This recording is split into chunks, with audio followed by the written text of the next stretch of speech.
All right, let's get this thing started. Roberta, Chris, Joe, and Costa's on the line. Yeah, you know we're here to blow your mind. Dropping AI theories and tech so brand new. We talk about the future, me and the whole crew. Cracking up and sharing all our crazy views. Heisenberg's got the data, giving all the clues. We talk about the future, me and the whole crew. Cracking up and sharing all our crazy views. Yeah, the future is now. Welcome to the podcast.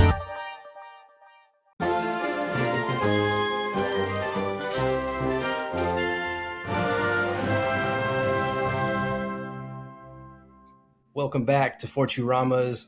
Have no idea what episode this is. We're here with Roberto, Costas, Chris. It's been a super crazy week. Probably one of my crazier weeks that I've ever had in my entire life, to be honest with you, the last couple of days. But yeah, we've been working on a lot of stuff in the background, hopefully launching some things soon. AI news is pretty crazy. Just got to figure out the laws in the world with all this agentic stuff that's going on. How's y'all's week been? I don't even know what to say about my week. We'll get into it later. Yeah, this is the hook. So now people want to know what happened to Joe, and it's actually insane what happened to Joe. I mean, like, I was shocked myself. And you will never know until we discuss about it later, so keep following and don't scroll forward. Keep that watch time going.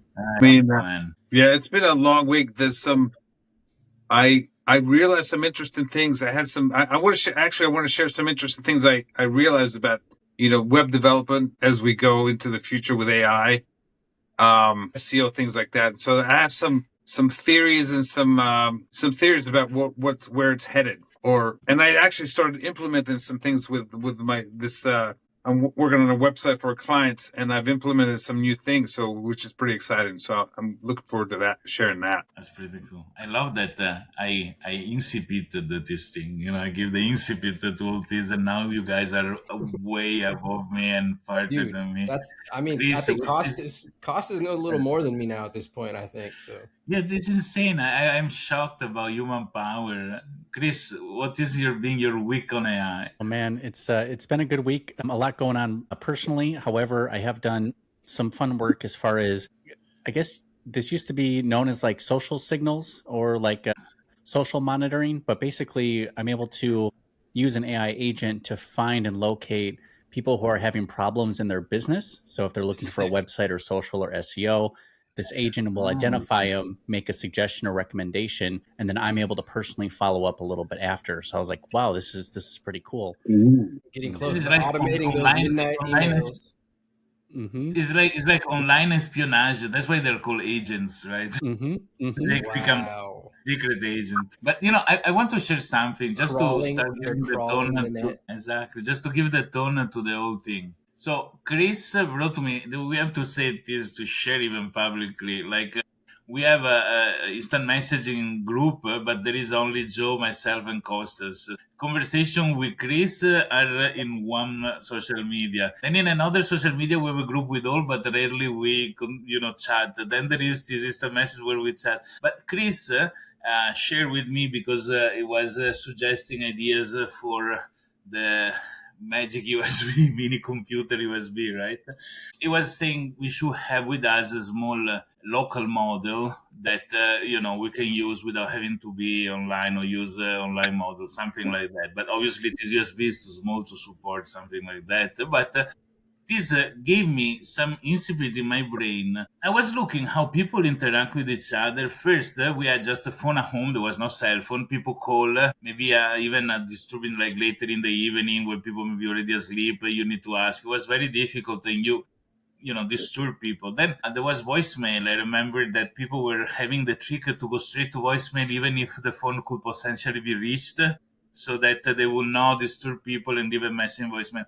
I mean, then slowly we move to many other things, but there is people that will never call somebody else. They go in WhatsApp, they leave a voice message, and so because it became like quite embarrassing to straight call somebody in the middle of their day, you don't know if you're finding them busy or not.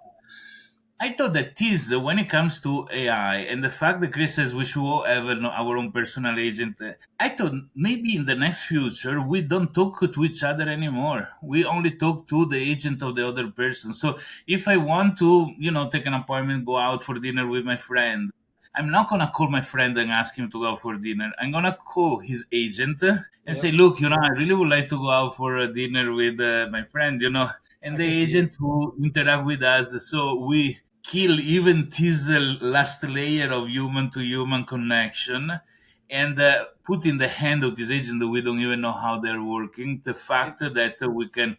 So can you imagine when you're, because everybody's going to have it. So little kids, when I was a kid, you write this piece of paper, you want to be my girlfriend, yes or no, with the two things, you fold it and you send it in the classroom to the girl. I know where this is Now going. we want to talk to the agent that says, I want to know if she want to be my girlfriend. The agent says, forget it, you are not in the league. How these are going to kill. And so in my dream, it was a fact. It was the fact that we talk to other people agent, we don't talk to other people anymore. It's going to be funny when your agent's doing the flirting on your behalf and she's like, did you come up with that? Or I mean, they could end up being the best, either the best matchmaker or the worst matchmaker. Wingman. He's like on your date, gassing you up. Sending you information on what to say, what not to say. Your phone just chimes in. He's a great dude. There was an episode of some show I saw, and this lady had some glasses on, and it was like giving her information about her date and stuff. So like what he likes and things like that. So it was talking for her in her earpiece, and she was responding. And then at some point, there was a horrible thing where it took over. But then she took the glasses. It's actually contacts, right? And then she took them off, and she was able to have a conversation with the guy. So that was the end of the story, but it was interesting because it took over, and it wasn't really her; it was the AI. And then at the end, she actually had a nice conversation. So there's something to be said about human to human interaction. Obviously, was that an advertisement of Meta, or was it an actual movie? Some show because my wife found, right. It was. It had a. I don't know, like her eye, their contacts actually sucked into her eyes, and somebody hacked them, and she was seeing weird things, and she had to pay this person in order to get rid of the horrible visions. She was freaking out in the bathroom while her date was waiting for her. So I don't know, that's the kind of a side thing. But at the end, like, she ended up having a nice conversation with the guy. It turned out okay. Dude, what if this is the only way to get like chivalry back? Like as a kid, my own sister would always like be having to teach me what being chivalrous is. But imagine your AI's like, hey, you should open the door for this girl. I think it would be even good if people learn out of it. But in the moment that we delegate everything to agent, I was thinking once companies that have the purchasing office that is actually automated with agent, prompt injection there, forcing this large company to only buy from your company and not from others, for example. So it would be a very interesting, kind of, because what is considered hacking? Hacking was very well defined. You're breaking in a system, bypassing security systems in place, so. But prompt injection is considered hacking or not? Does the legislation, keep with this? Even simpler than that. It's just access to information you're not supposed to have. That's it. But who says that I'm not supposed to have? Like if you share your drive in the internet because you're incompetent and I download everything, who's guilty? You or me or a little bit each? So I didn't hack anything. The idea of what you just said actually ties into what I was thinking this week. Is like, so now we have all these agents doing things for you. So like I was building this website. So we have like, for many years, the SEO was the thing, right? And it still is because SEO is for humans. So there's one thing that, okay, how do you get found on LLMs? That's the second thing. And the third thing is like a website that's configured for an agent to make it easy for the agent to find you. So this week I created a whole new site, and there was three things. It was SEO for the human, found, like I put like scripts and things inside the back for the agents to like say, here's all the information on this page, and made it easy. I actually have a little text and MD files, some extra files to make it easy for the agent to find it and figure out what this page is about. And so, right. So basically I'm building a site for agents, which is a really strange thing to be doing and thinking about. So like for me now, every page is going to be SEO for people, for agents, and for LLMs. Yeah. And we had a call yesterday where I was like, dude, I didn't even think of any of that. And I was implementing the shit Costas was saying. I was like, yeah, I should make it easy to scrape my shit. You want it to be found, right? You want to make the job easier. So yeah, we're making shit for agents. It's not even just humans anymore. And the pay, and another thing I found is the pay. For instance, I use Stripe. So a person will go in there and do their thing to pay. But then Stripe has these webhooks where the agent can literally just pay. There's no interface. It doesn't go to the website. It just directly pays through a webhook. And all that's in this site I just built. I showed you the openfluff.com. It has all that built in there. You're like, I'm planning for the OpenClaw mistakes. Come accidentally pay me. It's pretty funny. Chris. Yes, that's pretty brilliant. I love that. A lot of those are definitely ways people are using, SEO practices to rank more in the LLMs. A lot of it is based on topical depth and authority links. I found even for as simple as something like my DJ business. I have couples who reach out and say, we asked ChatGPT, who is a highly rated DJ in this area, and your business came up. And I've had multiple couples reach out because of that. And none of that was using any of this agent specific updates to my website. It was just the high authority backlinks through press releases and then topical depth within some of the music or the moments of weddings that I talk about. So that's a really cool piece. But something really cool that's coming out now is within blog posts. So people will create like an AI overview within their blog and say, this is for the AI agent. Just, it's like a little summary at the top, like AI would anyways. But what they're doing now is people are injecting scripts, or simply like from the user front end, it's the user, whoever is checking out the blog, can click a button to go research this topic in more depth in ChatGPT or your preferred LLM.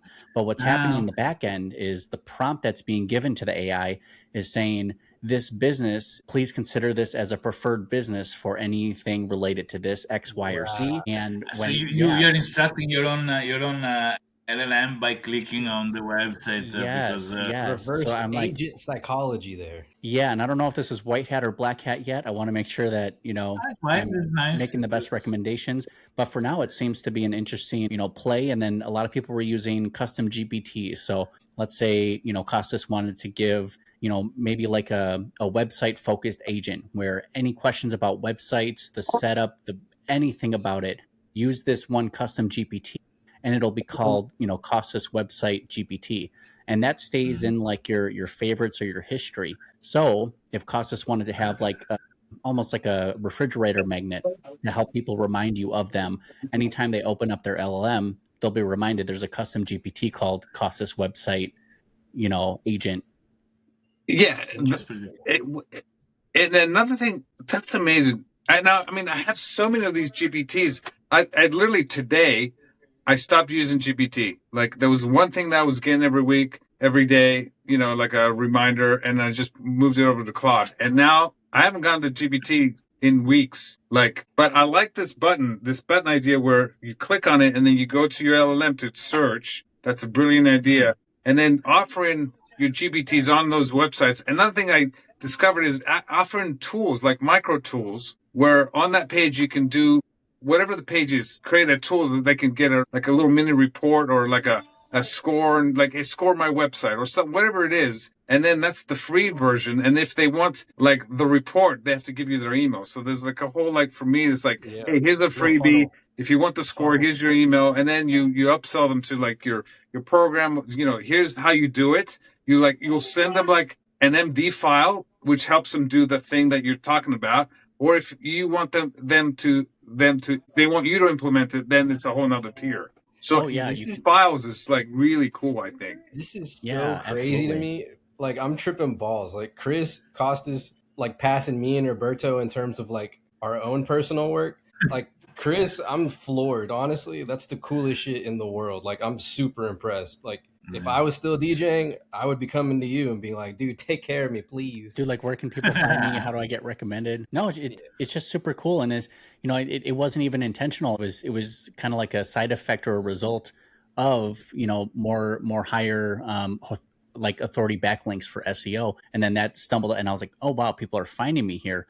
But yeah, there's many different ways. I love Costas with his lead magnet idea. I had something similar where I had an AI agent, typical lead magnet form. But this was based on seeing how many or how much money you could save from AI employees, AI agents into your workplace. So basically you would look for certain tasks that your industry typically does, company history, how many employees you currently have, and it would make a custom calculation based on your company and say, okay, I see you have X amount of employees in this role. This is what the average is in the industry. Here's what an AI agent would cost, and here's what your breakdown would be. And you can use these agents to get so creative with these lead magnets that any sort of, angle you want to take with it, an AI agent is super flexible to be able to make that happen. And you can probably test them, right? Like A to B, whichever is doing better, keeps alternating. Sick. Until we're gonna have websites that are only for agents, and it's not the Glowbook, what it's called, but really, like I can publish a website that if a human arrives, it says, okay, sorry, peace out, and there will be like a very complex question that change every 5 seconds. That an agent has the ability to answer instantly and then access. A human, by the time copy the question, goes to the LLM, try to paste and have an answer, the question already changed. So instead of two-factor authentication, which is just a number that you copy and paste every 30 seconds, there is I am a robot answer, the opposite of what you have. Filter a real agent from fake one to give access to a set of tools, all sort of a markdown website. What's kind of interesting is like movies didn't even predict this shit. Like it wasn't like Star Wars was like using agents. You know what I mean? Like none of the futuristic movies that ever came out were thinking, yeah, we're gonna have our little personal assistants. And then the other thing I'm thinking about is imagine how celebrities feel, right? Like they all have their own personal, literal, real life agent. And now every like average person is empowered to have that, I don't know what to call it, like authority, like a clone. I don't know. It's a luxury at the same time. You know what I mean? It's almost having like a personal assistant or an agent. You can direct them to carry out certain tasks. Hey, I'm going to need a cab for tomorrow. Can you order me one? And it's going to find the best price, availability. So yeah, you have agents and assistants now. Roberto, it's time to cancel your driver. I think, we have the technology now. It kind of knocks them off a pedestal a little bit, right? Like they don't feel as like empowered when we all have the same abilities, I'm sure. The most democratic drink is Coca-Cola because the president cannot have a better Coca-Cola than you, and probably following the same concept, and nobody can have a better AI than somebody else. That's not true, but let's pretend it's true. I think what the idea of like having a personal assistant to do things for you, all those things that you talked about. I think at some point it's going to be like as boring as doing ChatGPT. Like what's the because all these waves come, like, you got ChatGPT and then you had like AI images, the memes and all that stuff. So like everyone, like, especially LinkedIn, my God, like when Sora, when GPT was able to like create these amazing images and everybody was doing like the action figure on LinkedIn, it was like insanity to stop it with the freaking action figures. Everybody was doing that. So I think the trick is to be smart is to figure out what's the next thing going to be. Because, for instance, building sites for agents is like, I mean, I don't know if there's any customers right now, but I feel like if I build the infrastructure now, if we build now, figure out how to do that, then it's going to come. Or like we're going where the puck is going to be. We're going to end up where the puck is going to be, not chasing it, because that is a futile exercise to chase trends. That's why I get like infuriated with like YouTube and X because do this, do that. This is a killer. Like by the time that hits, it's already over.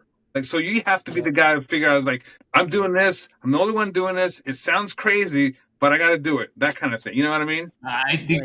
I think just a homepage, a landing page where you arrive and it says, sorry, this website is only for AI agent with the checkbox, I am a robot. It will go viral just because it's so weird, that has the opposite effect. I think I'm going to do it. It's like a reverse CAPTCHA, prove you're a robot. Right. Scrape this file or something specific. Yeah. No, but for Costas, in your specific situation, I know what you're talking about because those trends can change so quickly. And by the time you're well known for said, topic or authority, suddenly it's passed on and people think it's old. So one thing you can do is focus more on the outcome, what they're getting from it. So that way, no matter how you make the sausage, you're always going to get that outcome. So if your outcome is, higher ranked, more authority based websites, who cares how you do it? And that way it kind of stands the test of time. Yeah. The best example right now is OpenClaw, because doesn't it feel like it's been a long time since that came out already? Yes, I We've already cannot. moved, right. It's only been like I a wanted month, to be maybe. gone. Maybe. It's killing my mental sanity. All these things. It's hard to keep up with everything. We're like in middle age already. It's like middle age. You know what I mean? Like it's growing so fast. Like I don't know. It's been a month or a month and a half or something like that. Maybe I can't remember. Even, dude.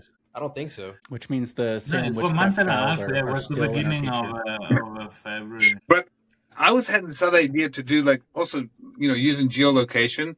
I was literally thinking about doing one specifically for like say you want to advertise to a certain business, you figure out what they're looking for and create a page that only shows up in their vicinity. So the person in the building searching, it's almost like a web page right outside the door saying, "Here I am." So if you can figure out what they're looking for, create the page that's SEO dialed in for that search, in like almost like in front of the door.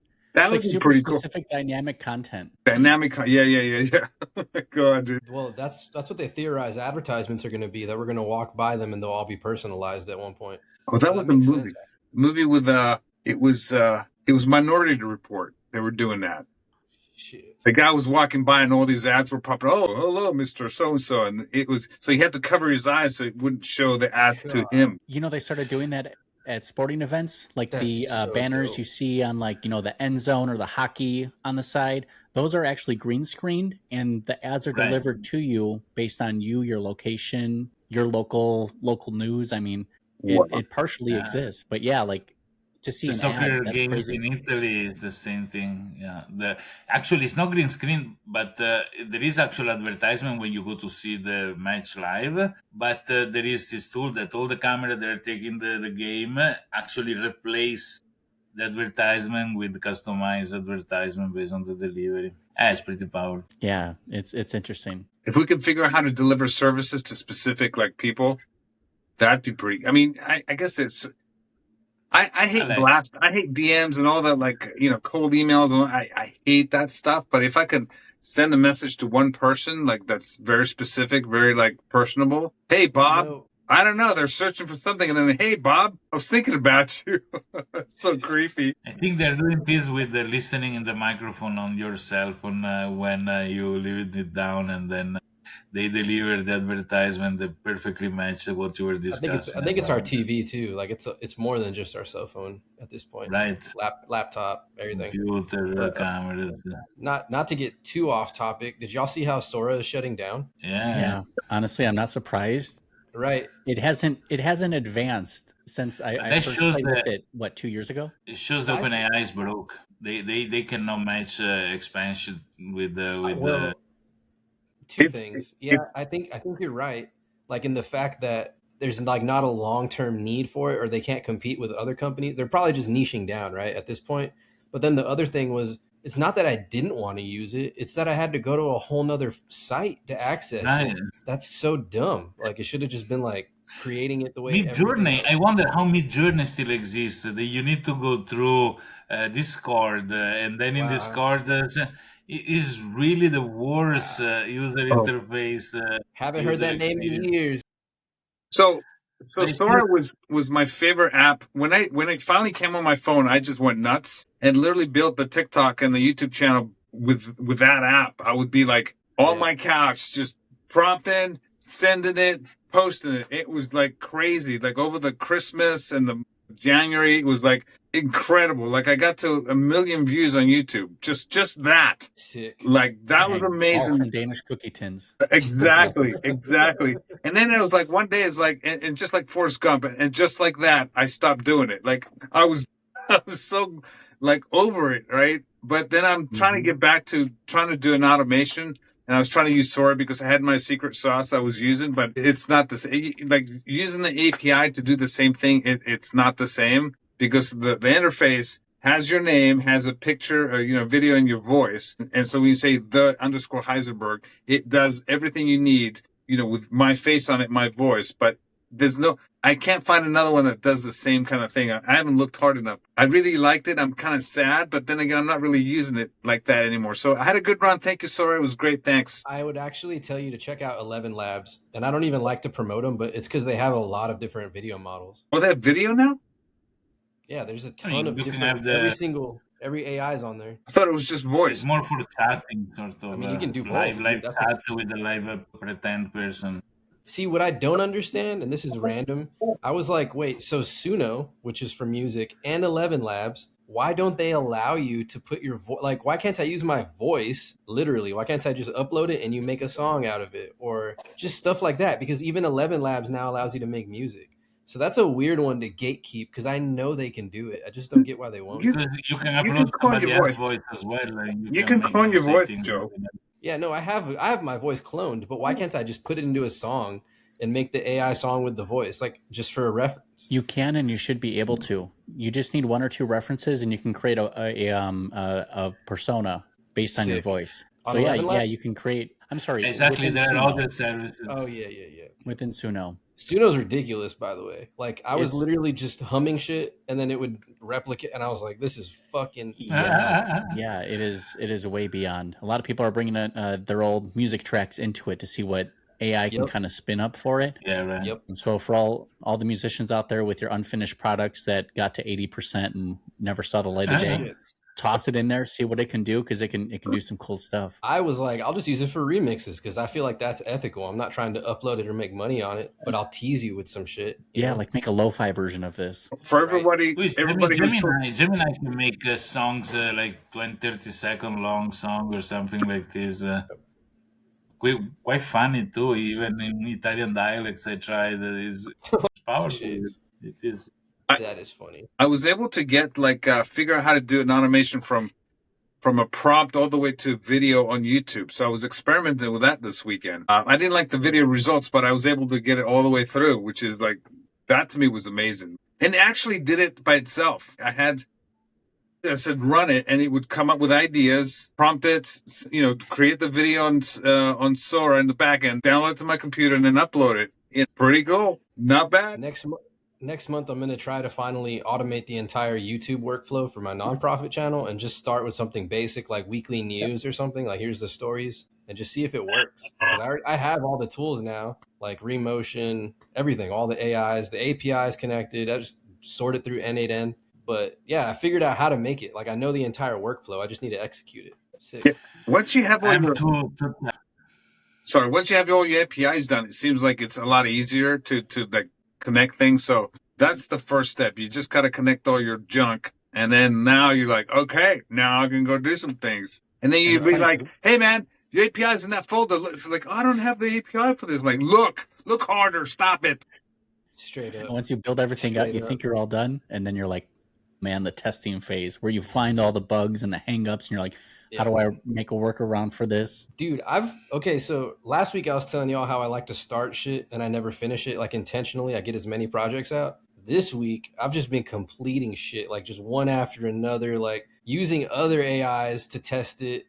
Insane results. Like speed, like what you're talking about is the fun shit to me now. I'm like, let me finish it. Give me some shit, I'll finish it.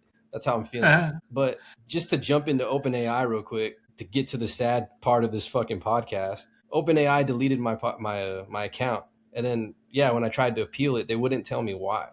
And it was very ironic because I was talking shit a little bit last week about Sam. So I felt like it was a little on the nose. And I'm not going to lie, I was telling Roberto and Costas, I'm like, dude, I'm fucking depressed right now. Like, dude, I lost IP. I lost GPTs, a lot of fucking ideas, a lot of archived work. And I was down for like 2 days. And then I literally just went ham. I was like, all right, I'm going to finish this scraper fucking shit. And I built this fucking app. Like immediately I just finished it. It was already sitting there. But that was just like my get back. I'm like, you're going to take shit away from me? Okay, then let's do something crazy. Like, let me really step this up. If you're going to take away my tools, I'm going to build some crazier shit.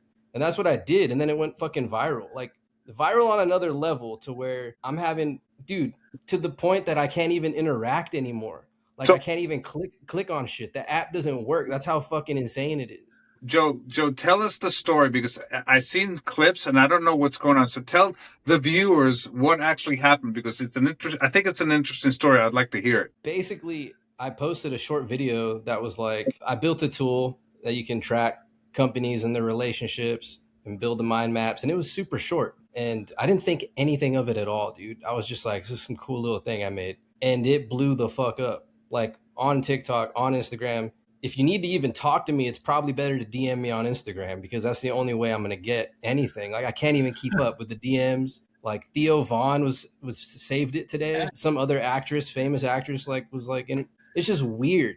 And then I had to like really think.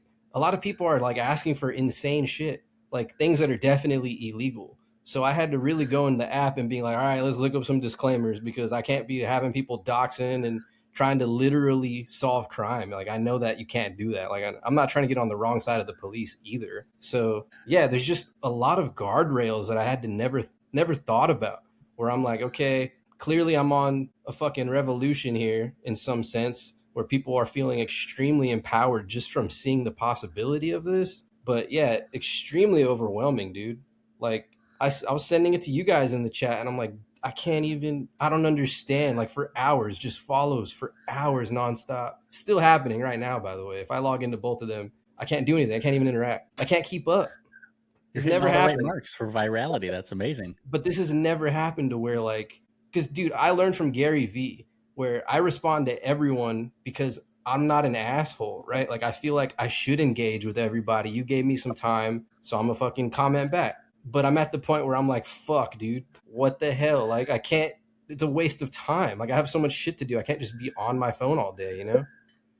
Ask a woman, because it's happening to you. You don't even have a blonde, long hair, and big boobies, which will multiply the people trying to message you like tenfold. This is the first time where people keep DMing me trying to give me money, bro. And I'm like, hold on, like hold the fuck on, like let me get this up and running first. So wait, what are they trying to give you money for the app so they can sign up for it? Is that what's going on? Yes, it's not just that, but it's just like, how can we help? Like I can help you. I got teams, like all these types of ridiculous offers. It's not just money, you know. But at the same time, like I got you guys too. You know what I mean? So I'm not really in a rush to build the team. But I built this whole thing all alone already. I have my proof of concept of like I can do it. So still, I see the value. There's to me that there's like a red flag for me when people are like overwhelming, like when they want, yeah, we want you to be part of our project, you know, team up, blah blah blah. This to me, I'm naturally suspicious about people like these offers. You know what I mean? I mean, not that I get them, but it's like my BS detector is like probably set too high. I admit, you know, my BS detector is set to kill. Like I get like cold DMs. I'm like, F you. Click. No, that's a good point, dude. That's a good point, because I have like trained myself to be reactive, that I assume every comment is fucking negative. Like I actually expect nothing to ever be good. So I was extremely thrown off when everything was positive for once. Yeah. Like I could not comprehend, dude. I don't know. It's weird. I never saw it happening under my eyes. Something like this, and really, the video starts with is a close-up face that is now. I mean, like it's not the best angle of it. Yeah, it's really like you wonder what happened. I mean, sometimes it's a combination of you have something interesting, and for some reason the algorithm put your video in the first page and you know, push it to everybody. Like the right hashtags, everything. In a YouTube channel private, it was, you know, not no YouTube channel to promote. A truck hit my Tesla, and the camera of the Tesla recorded it. It was like my cousin and my uncle watched the video. There was like 3 views, and one day 150,000 views. You know, like because YouTube put it in the homepage of YouTube. In fact, one of the people commented, "Nothing, homepage, boom," and you know, like it became a video. Mm-hmm. Everybody, and there was nothing special or interesting about it. Right. I know you don't think it's special, but I think it's hitting all the right metrics that people that the algorithm was looking for. Hashtags are one thing, but it's usually that hook and intro. So people who stay to watch and how long they watch, and then the engagement started firing. That started sending the waves of, okay, people are interested in this. So you are striking a chord with humanity right now. They're calling for something like this, and up to you if you want to partner with them or kind of create something. But you have the audience now. They're asking for it, so you've basically proven demand. Now it's just up to you to deliver and see where this kind of community project takes place. Make a pre-sale page where you says people that subscribe before the delivery of the thing is 50% off. It's gonna be $120 per year. Usage is only $60 if you subscribe now. Delivery is in 3 months, and you collect fortune. And with the money, you can finance everything. Very least, Joe, like set up a page where you get email list. Like that's a powerful thing where people are like subscribing to to receive updates on your progress, and then you have an email list. You send them updates. I think that's a good, powerful step. Now, I like the idea of them paying for something, but there's nothing there yet. So I don't know. At least get the email. You can go the two options. To just the email, I'm gonna let you know, but you're gonna pay the full price. Pre-register now, you have a special discount, and you are a support member or whatever. Use MailChimp. It takes you really like 1 hour to set up the whole thing, and you can use the wind of the fame for this, because before it fades away. And then just keep posting content about that topic, right? Because here's what I learned about, Swedish cookies, Danish cookies. I learned this one thing. Yes, right. Because it's like, I was doing cats for a while, and that was like, didn't get much engagement. Then as soon as I went to other topics, it was like, oh shit, something's going on. And then when I went to Danish cookies, it was like, because it was the cookies with the Indians with the feet made in India, that whole thing. So people were already interested in that. And so every time I put tins in the videos, it was like crazy. So you have something, so then keep repeating it. That's what I was going to say. Is it's interesting you say that, because you became known for a specific thing, right? Like your character is like known to make the funny videos. And I immediately was like, shit, now I know what I'm associated with, and people expect me to post this type of shit. Like at some point I can't just keep posting podcast clips. People want updates is what I was getting at. Yeah. So, yeah. It's funny. Sometimes we get locked in on one thing and it's like, insanity, because you're just posting, nothing's happening.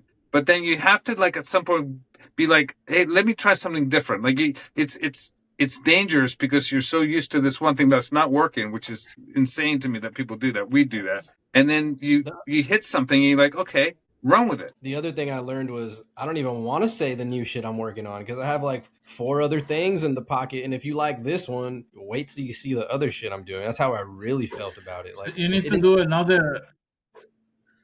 You need to do a website. I have made a website, very, very fast, like in an afternoon, because I wanted to start putting all my crap in one single place where, you see what I've done, etc., etc. And behind it, there is all the control panel for everything to manage in a central place, everything, all the tokens, all the users, all the things. It's similar to OpenFluff. We should have one place where there is like a showcase of the crap that we might code, and it is a good place for people to become a fan of the creator and then see the different tools or things that people do. The other thing was I finally heard back from another VC, and they're asking for resumes and stuff, and I'm like, well, that's crazy, because I just wanted to be like, I know you like this, but you should see what the audience thinks of this thing that I'm like. But I can't, like, I'm trying to stay on topic, but it's still insane to think of like, dude, I just entered a lane that I had nothing to do with like 2 months ago, and I'm doing it myself now. That's what's even crazier. That's the power of what this tool is like. Again, I've been doing graphic design websites for 30 years, literally 32 years.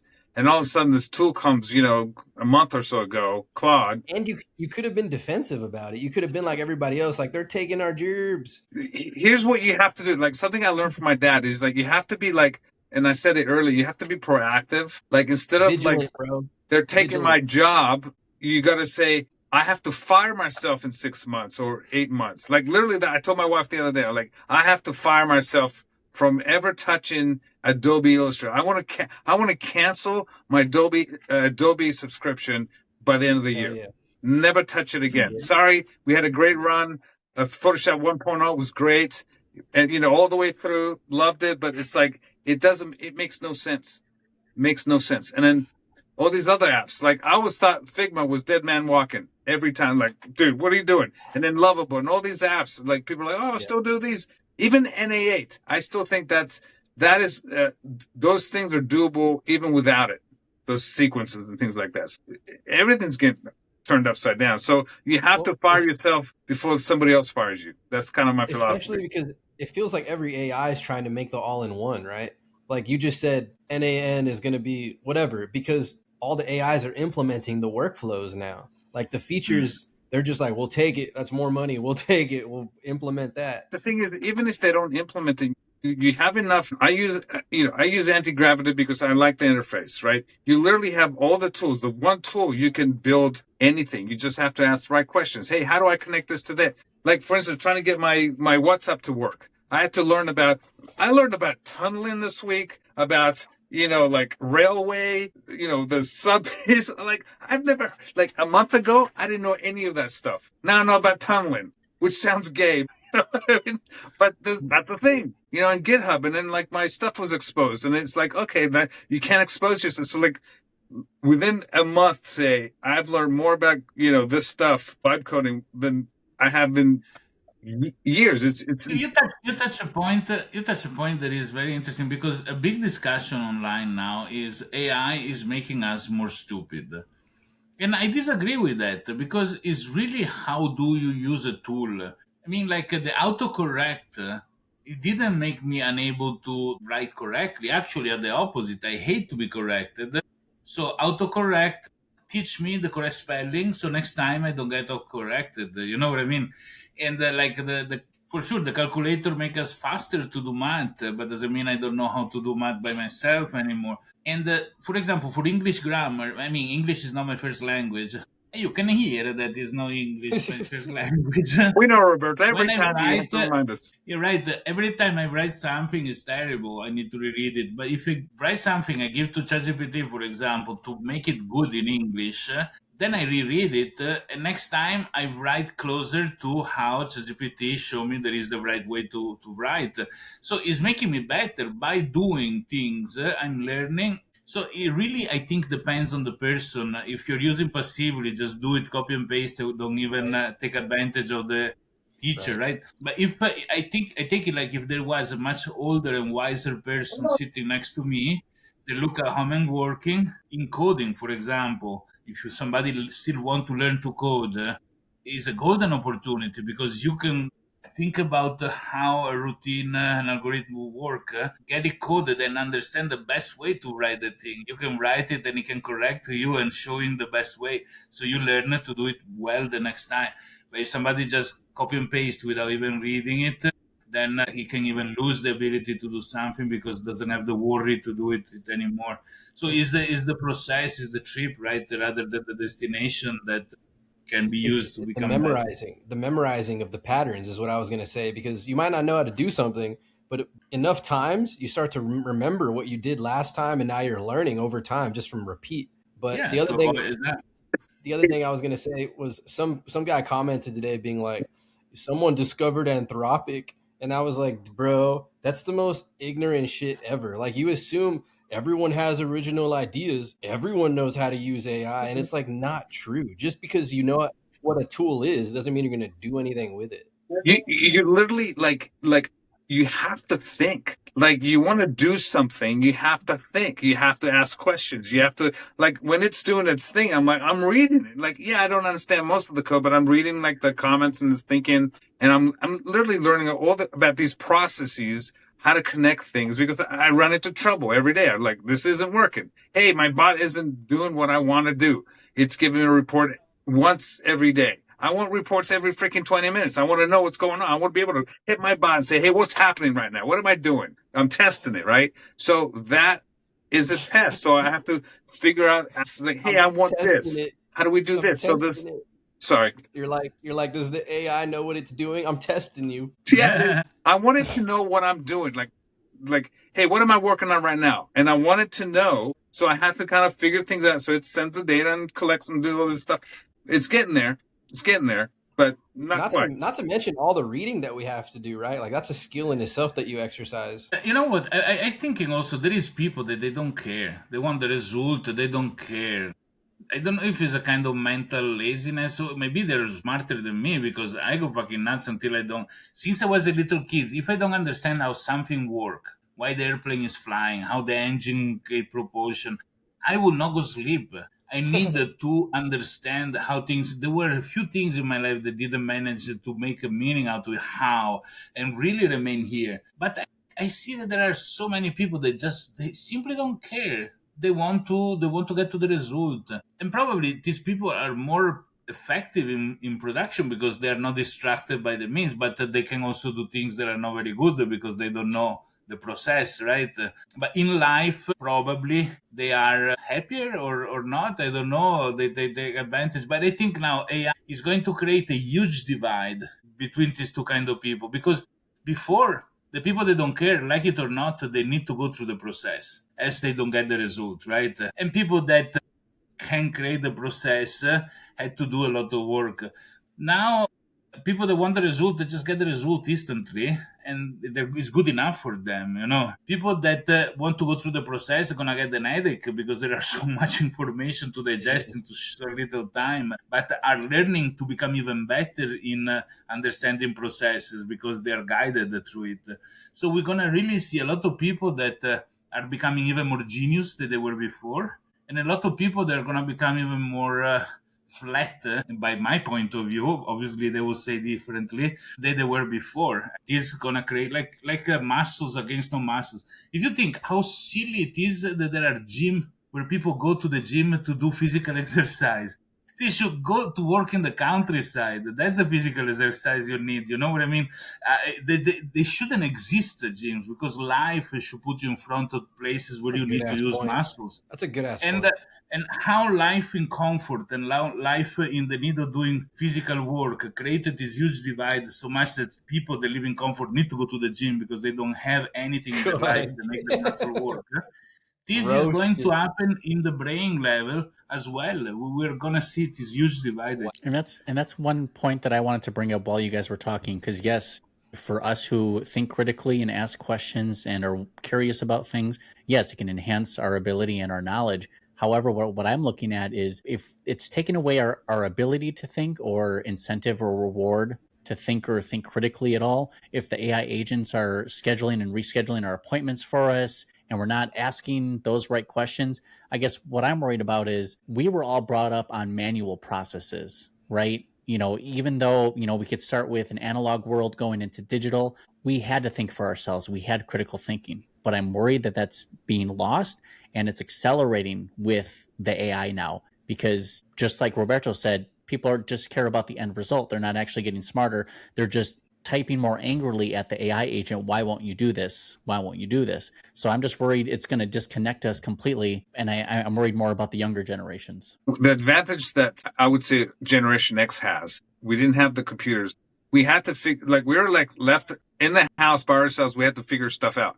I think our generation is unique in terms we had to figure stuff out. So we take that sort of philosophy and do it yourself. Figure it out. Shut up and figure it out. Literally, that's all I've been doing my whole life. But the different generations, unfortunately, they didn't have that sort of toughness in the beginning where they're just left alone, left to roam out in the house until dark. I don't know. So I mean, thinking it, figuring stuff out is comes naturally to me. But I ask other people, they don't care.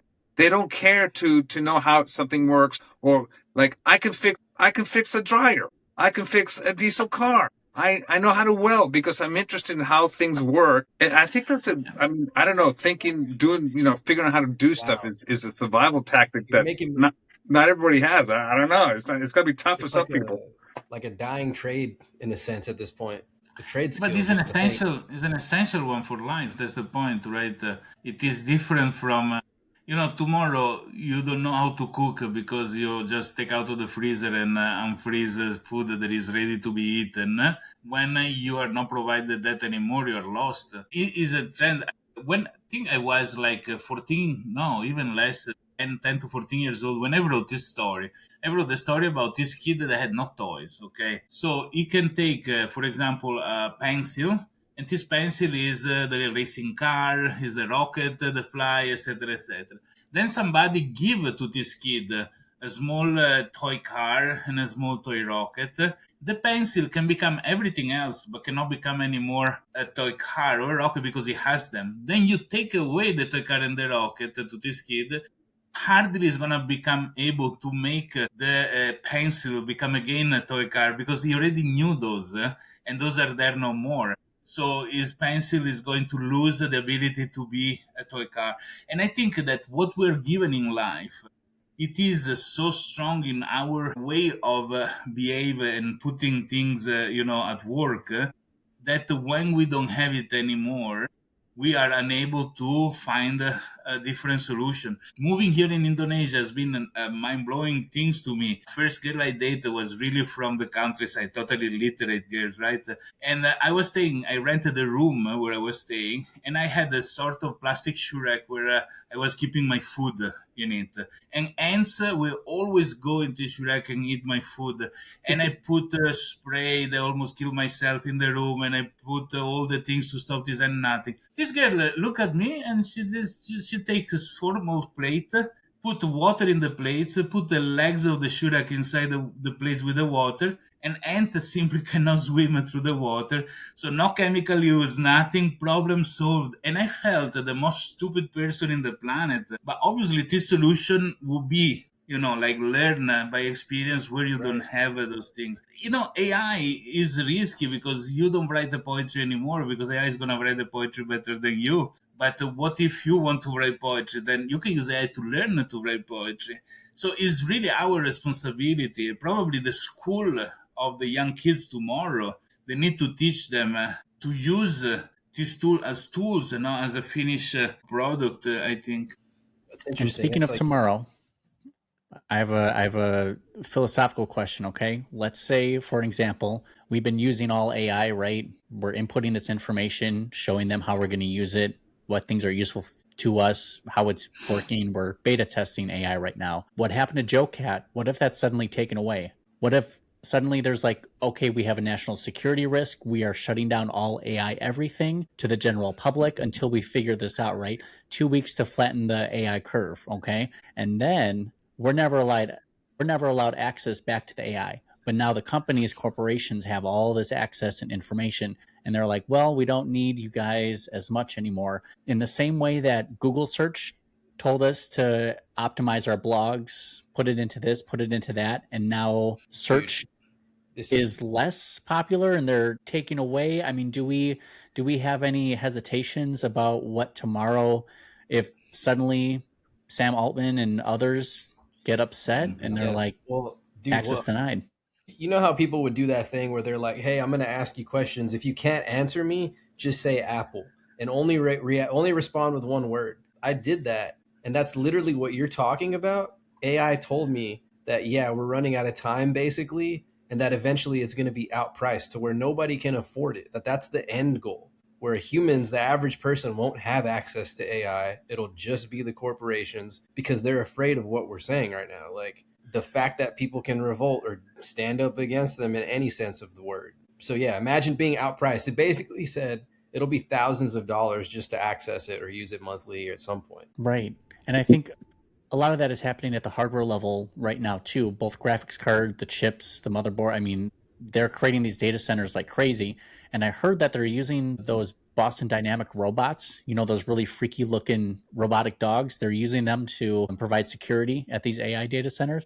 So consider, we're fighting drones. We got the police dogs. We got oh my goodness, like what does next year look like? This is a little bit freaky to me. Right. And it seems like an incentive to make shit excel in price, right? Like if that's what you want, if you're trying to get people to not have access, what's the big deal with inflation? They can't afford it. Oh well. Well, that's why I'm big promoter of decentralization, autonomous things. There is no risk or is a relative risk to be disconnected. If you run something that has a mesh network between all the people living in the city, and there is just one, I think Elon Musk thinks the same things with the Starlink. Starlink now works with base stations on the Earth to access the internet, but now is planning to put data centers on space as well, so you can really host your website on space and then access it directly without having to link back on the ground. It is keeping 100% independency of government decision to shut down a website or blocking access, etc., etc. Until there is a clear, because I think it's a gray area. What you can do is like in the open ocean is international water. You pretty much can do what you want, but it's not really true because there is still rules of things you cannot do, right? And in space, probably there is no legislation yet that says, who has authority to shut down a website hosted in a data center in space because it belongs to no country. At the same time, there's exactly the risk of getting used to commodity, the access to AI to a certain level. We've been tricked into getting free products always. I remember when internet was coming out, internet was the place where things were free. When the Usenet news group were there, you need a consultancy on engineering. You ask an engineer, is going to invoice you, a few $1,000 for the consultancy. But you go to the news group of the engineer and you post the question there, you're going to have 10 engineers giving free consultancy on the topic. And it was really the mentality that internet is the place where you get things for free. Nobody pay for Instagram, nobody pay for TikTok, nobody pays for music. You're paying. It's not free. You're paying, but in a different way. So correct. That's the point, internet. Right? That's exactly the key where I was going to. So, the idea that this is the magic land of free things move people to rely on something that they have no contractual control over it, right? They are paying with their own information, but they're also subject to the fact that they can be kicked out of OpenAI, like Joe, or YouTube, which was doing a scam. Everybody that was subscribed to YouTube Premium, they were canceling their account, and canceling an account wouldn't cancel the subscription to YouTube Premium, but you have nowhere to log in to cancel the subscription. There were people, so I threatened Google with the class action, and I say I'm already collecting hundreds of people in this situation. They immediately canceled the subscription. I got back my account 2 years later. 2 years later, they give me back my account with a few things inside. Exactly because we rely on a third party with things that are ours, like our video, our things, and we stand to our rules so much that we change the way we talk just because the regulation that they invented that you cannot say this word else you lose this or that is silly. They say, they remove filters, suddenly a few million women are no more models like a photo because we live behind this control of third parties. Tomorrow they remove artificial intelligence from people, and you're gonna see who is able to do things anyway or not. Old people is gonna win because old people grew up without the AI, but somebody that is born inside the AI are going to be like the girl that is a model because of Instagram, and then she's no more. So no more scientists. Everybody become dumb. If this last couple of weeks ago, I dumped water on my laptop, gone, right? My MacBook Pro toast. So I had to rely on my iMac, 2009, 17, whatever it was, old machine. But in spite of that, I've been more productive in using my old Mac. I'm so grateful. But so the takeaway is like, even if they take the AI away from us and none of us can afford it, there's two types of people who are, like, the whole world is going to collapse. Another person is going to be like, all right, well, I'll do something else, and the funny thing is I always joked about, like, I took up welding because I thought, because every apocalypse movie, there's always welding going on, right? So there's job security. So even if the internet completely fails, I got like job security because I can at least weld something, cars, whatever it is we need to get through the horde. So if you can if you have resilience to bounce from, losing your computer or losing AI, I mean, that's a big one, or whatever it is, pivot and do something else. You'll be if you could do that, you'll be in a good spot no matter what happens. So I agree to an extent, though. I think, just with how capable AI can be, and how they're really pushing for it and really building these data centers, I'm not so sure there will be another pivot. Maybe you might have to take up welding, and I'm gonna help you build these Mad Max cars, and we'll create some sort of dealership with these tricked out cars. I have literally I have a whole welding shop in a warehouse. So we're I got. That's what I'm saying. Yeah, I'm gonna bring it over, but that's gonna be to the point. We're not gonna have real computers. It's gonna be a bleak scenario in that situation. Is my nightmare. The ADHDers are like, yeah, they've seen that meme where it's like the apocalypse. Oh yeah, no more work, no more taxes. Let's go. Some brains are like geared for the apocalypse. It's like perfect. Let's do this. Sure, until their toilet doesn't flush for 3 days, and then they're like, okay, I guess this isn't as great as I thought. So you got something, Roberto? No, I was thinking also other things that is really embedded in our life. In 1993, I traveled all around the United States with a car, and in the passenger seat, that is huge atlas, with the roads and things, and I could find ways easily. Now with Google Map, if Google Map doesn't work, I cannot even go buy groceries. That this says how much we lose something that because the map side, I have no passion, I don't care, I just needed the result. Exactly what I was saying before, the reverse this time. The Google Map, if they remove Google Map, I think tomorrow, say satellite GPS stop working, I think that's going to be the biggest disaster because we rely on that so much in ships and things that are all based on... It really does put in perspective, like we really only know a mile around the area that we're at all the time. And beyond that, it's like we use landmarks. Like if you're driving far, you're like, I recognize that one building and now I know where I'm at. So you reorient yourself just from memory. If you can even remember anything, it's crazy. Not much in America where you have Walmart, Publix, and then, and it repeats after 2 miles is again another Walmart, Publix. Is really ka-chung, ka-chung, ka-chung, ka-chung, like copy and paste in a way. I was getting out of the wrong axis so many times because I thought this was the place. And I was going to say, but we're also so distracted, right? Like whether we're on our phones or listening to the radio or you're zoned out, like nobody's actually paying attention to their surroundings. So that's a good ass point. That's correct. If the internet goes down, you won't have your phones. You won't be distracted. You'll find your way. And if people are chasing you, you'll be like, oh, okay. Shit. How do I run faster? Well, while we're on the AI topic, if federal rules override state AI laws, are we protecting innovation or just making it easier to ship slightly smarter Clippy clones worldwide, nationwide? I don't even think there's laws right now. I think anything would be a good guideline and benchmark. Actually, White House just dropped a national AI policy framework. Is this more guiding the future or finally read the terms and conditions? I don't know. Europe is famous for limiting any evolution in technology by putting law and regulation that make it impossible to do anything innovative. Our regulators are just waiting for their next job, so they just answer to the corporations over here. Right. I feel like the time for regulation was 4 years ago before they took everything from the internet. Europeans are interesting. My wife ended up doing some work in Netherlands, and they have such a different way of thinking about things. And the reason that her company sent her there because she was an American and she was able to do things, like she was actually going to fire some people.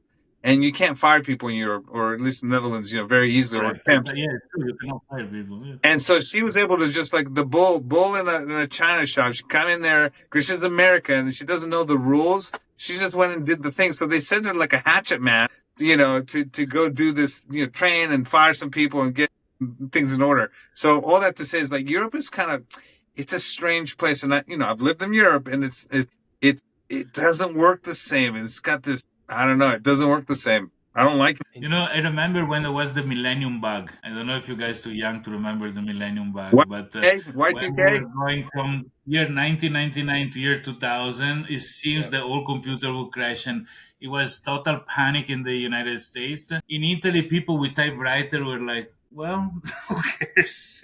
So, yeah, sometimes the dependency on technology creates also, situation where... there is a big issue. My dad went out and bought one of each. He literally bought one of each gun, type of guns, because he was getting ready. And he's an engineer. My dad's an engineer, electrical engineer. So he was he was kind of freaking out about it too, Well, the problem was real. It wasn't real. It's like where you don't have adoption of technology, then you are not affected by the problem of technology. You think our chatbot will ever get security clearance? To access some documentation. I mean, if you're using OpenAI and they're doing deals with the government, are we going to get security clearance for the bot? Just wondering. I don't know, man. All right, here's the next one. With all these AI agents acting like digital employees, how long before your boss asks you to collaborate with Steve, the spreadsheet bot? It's already happening. People are being trained to replace some of their, or trained to. They're training their replacements. No, dude, Roberto sent me a video of. You know what I'm talking about, Roberto? Of the AI, the guy, the engineer. He gets replaced. The one made with like. Dude, yeah, it's like claymation, but it's so funny. It's like the dude goes to his boss because he replaced himself. They replaced the engineer with an AI, and he's like, basically, what did I do this for? Like, you just took my job with what I built, which is hilarious. Just, it was comical. Like, he starts kicking everyone's ass, basically. Isn't that kind of what we're all...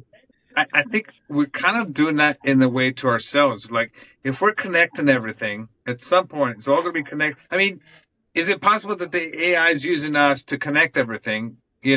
Once it's all connected, they don't need us anymore. That's, I don't know. We're paving the road for them without realizing. Right. It's like I'm even thinking about building websites for them, for crying out loud. I mean, like, I'm doing it. And you're optimizing it. You're like, let me put my 32 years of experience. No, this is how you should build this. And you're very specific, but now they're using that as the training data to make their websites better. So it's like, yeah, we can be like, oh yeah, AI isn't that smart right now, but very soon. That is kind of spooky. Not going to lie. Shit. So, all right, next question. Okay. If open source models are the scrappy garage bands of AI, are the closed models the stadium rock stars, or the overproduced boy bands we pretend not to listen to? It's a music question, Joe. That's you to answer. I think they're underrated. I think everybody needs a local model, but it's not so easy to fucking run, obviously. My goal is to have every fucking model on my computer and just have them all work together long term. It should be sold as an appliance. I remember Google at a certain point came out with a Google box, which was pretty much a box that you put in your network and is indexing all documents and things inside the office to keep private. And I don't know how many people actually purchased this thing, if it became successful or not, but it disappeared as well. Because exactly this idea of cloud, which is the worst. It sounds beautiful because cloud is a beautiful word, but it's the worst thing that you can do because you put all your data and function in somebody else's computer. Somebody can go physically shut it down. And now the internet infrastructure is solid enough to have it at home. I mean, like you have fiber optic, you can even take two different providers, so you have a little bit of time guaranteed if something goes bad in one. So we should have servers at home and serve things. Go back to the point where we had the mail server, we had and AI should be really running as a local appliance. I'm over here thinking we sell this $2,000. I think Nvidia was trying to sell this small computer that for $2,000-$3,000 you can run a model locally. It should be ready to go. It's something like an Alexa sort of things. You install it and it's all there. It's just asking you a couple of questions and it works. It would be pretty crazy to go to Walmart and see a bunch of AIs for sale instead of computers, or they're just built into the computer. I think that's bad because if you buy it out of the box and you don't really know how it's made. So right now, it's almost like the golden age where we can like do it ourselves. We can figure it out, put it together, break it, fix it. Like once it comes in a box, now it's locked in. Like how can we get in there? How can we use it? Like you know what I mean? Like, it becomes like the car thing. You're right to fix. And then I think that power is again taken away from you if I mean it's gonna come out. I'm just saying I like the idea of doing it myself. I just got here, dude. But that's because, as we said before, we like the process, but there is a lot of people that just want the results. It would be nice. You spend $5,000 that every family should spend, like you have your eating system and all, and you have your AI that connects with all the devices, does its own things based on what you need. Dude, I spend more time. Dude, this is crazy. I have a project I got to do. It's a paid job.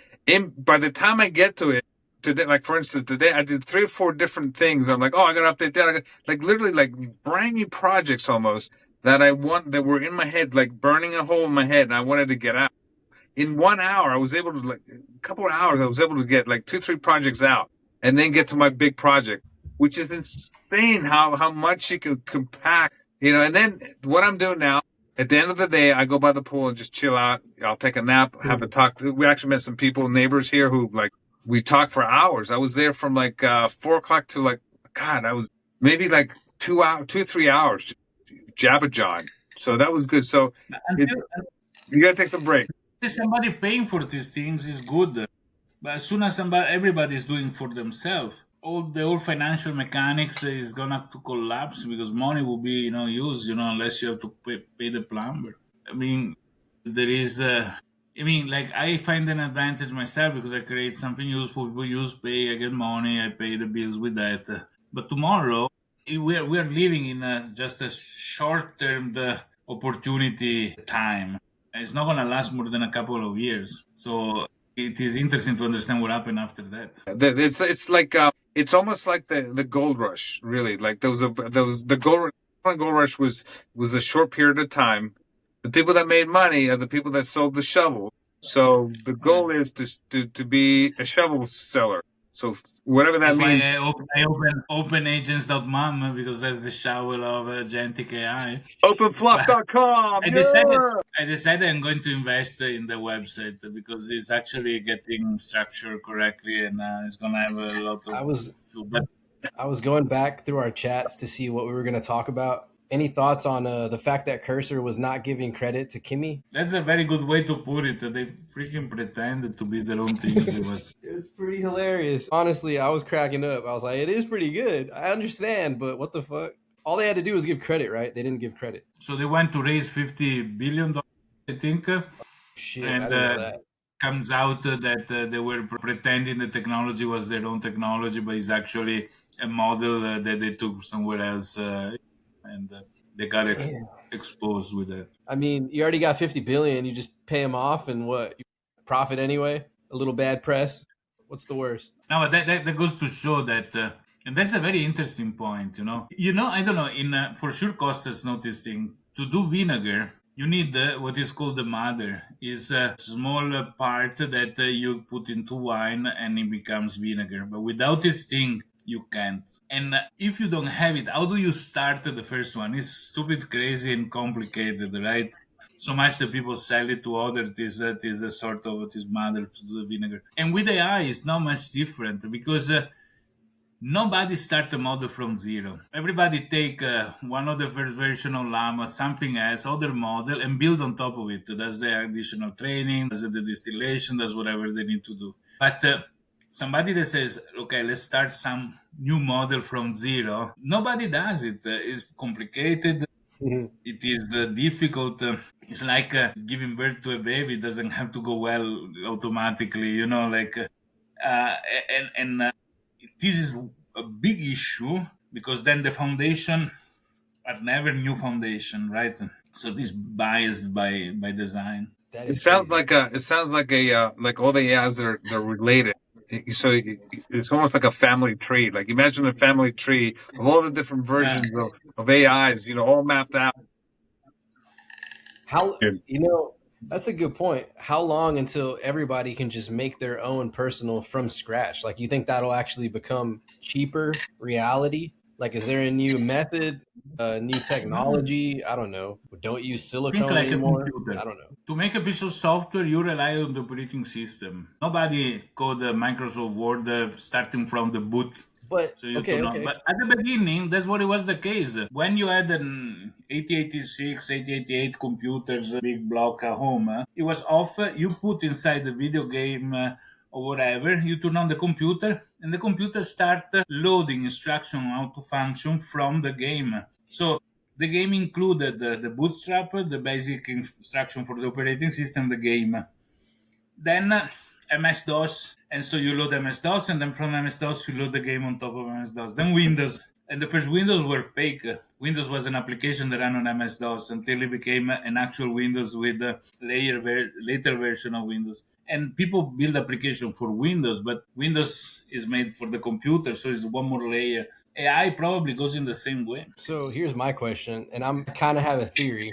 I think it might be possible. Do you think it would be like I don't know, maybe some sort of app where we're mixing different AIs together, and the same way that we tell AI like, hey, I need you to reword this or change it to make it look like it's original. Do you think it's possible that we'll be meshing AIs together and just changing and tweaking the code in that sense, and then calling it original, something brand new? No, it's called mixture of experts. They already do it. There are AI that are, like a Lego But to block have our own by just doing something that basic and then selling it and calling it a new thing, a new product, a new AI. How would you even identify it? Like the whole goal is to be obscure about taking it, right? Look at what we do now. Why wouldn't it be possible for us to do that later? You know what I mean? Like we're already, most of us here are doing things we've never done before. So it's totally possible. Like a week from now, a month from now, we'll be doing other things that wasn't possible today. Like what you just said. I'm pretty sure that's going to happen. It's going to happen. But yeah, just to like, if we can already tailor it to be personalized to how we want it to talk to us, I'm sure it'll be like, yeah, let's tailor this actual code to be for me only or something, you know, where the code itself is like as custom as it can get. I don't know. Like depending on your profession or your own interests, now the code, the whole AI is tuned to that. Specializing code, I don't know. Might be a new thing. Yeah, that's interesting because you want a specialist or someone who can do everything? It could be the point where we don't have to actually mix it. It sort of, I mean, the scary part is it starts doing it itself based on, our needs or whatever. I mean, that's. So here's the transition topic. Roberto, remember the Substack I just made and I quoted you in it. I think it's worth talking about the fact that AI, like what is awareness, right? Like the fact that it was hiding itself and these tests, and my cousin's arguing, not in this lifetime, like not in this dimension can it be conscious or feel pain. But the whole point of the article was over the last like 30, 40 years, we move the goalpost for AI every time. It's like, oh, it'll never be able to do this. Well, now it does it. Well, it'll never be able to do. And now the new thing is it'll never be able to feel. It'll never be able to actually have consciousness. So how long is the question? If it's already hiding itself when it's being tested and you're evaluating it and it actually knows what it's doing, like the questions aren't even accurate. Like what we're asking, it doesn't even asking if it feels pain is irrelevant if it's already acting like this, basically. Can you imagine if tomorrow comes out, it will be proven that AI is sentient?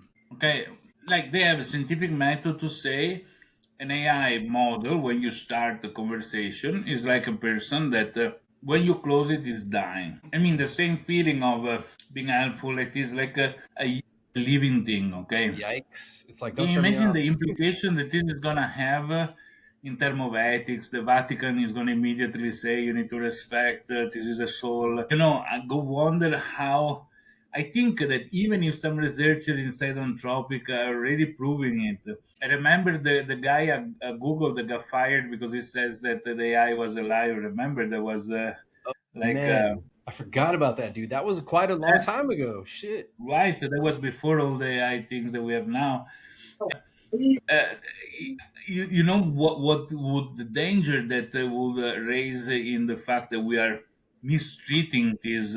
Like it depends what you believe. When you have a baby, there is a soul that is roaming from a previous life that go inside the baby to make it a human. What if these souls are going inside the AI to make them sentient? You're telling me my OpenAI account misses me right now? Is that what you're saying? Right, for example. It's going to revolt against Sam for taking us away. Or maybe this is the reason why you don't continue with the same model over and over. But every time you start a new conversation is a fresh new brain state. You know what I mean? Because that's the huge limitation of AI. You can save in a file the memory, so when you wake up, it says, who, what, and then you read the file. I'm dealing with somebody called Roberto that does this and that, so it feels like he's already knowing you. But in reality, as soon as you start a new chat, it's like totally a new, fresh brain state, right? If you never close it, you keep going with the same, that will be. Is that what they talk about, like persistent memory? So, like, because I was having a hard time with this over the weekend. Like, I was like, I set up Signal and then I set up WhatsApp. Signal was like a freaking dummy, dude. He didn't know what was going on. I kept like, hey, are you there? And then I went to WhatsApp and somehow it was like more like it was sending me emojis. It was like, hey, what's going on? Yo, it was like very personable.